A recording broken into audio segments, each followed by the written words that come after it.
علامه ابن کثیر رحمت الله علیه لیکلی دی چې جعفر بن ابي طالب د نجاشی په دربار کې او حضرت مغیره بن شعبہ د کسرا په دربار کې د نبی علیہ الصلوۃ والسلام متعلق فرمایي چې الله پاک په مونږ کې یو پیغمبر را لېږلی دی او هغه په مونږ کې د ټولو نه اوچت نسب والے دی، هغه صادق او د امین په لقب باندې مشهور دی. مونږ د هغه ځواني، د هغه ماشومتوب، د هغه وړوکوالی، د هغه بچپنا دا ټول زمونږ مخې ته دي. د هغه پلار او د هغه نیکه مونږ پیژنو چې دا زمونږ په قریشو کې، په ټول مکه کې،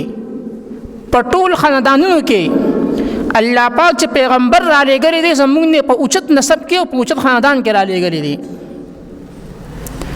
او ابو سفیان د قیصر روم په دربار کې چې کله ته قیصر روم تپوس کوي کیف نسبه فیکم، چې تاسو ماته د پیغمبر خبره کوي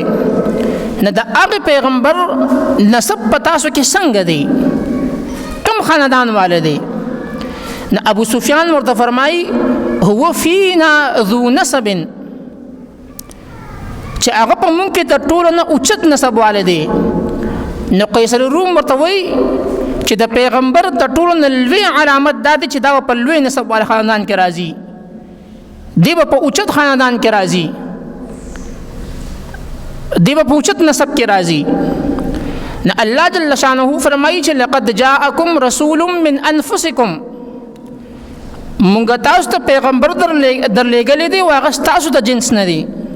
ستاسو په شان دی.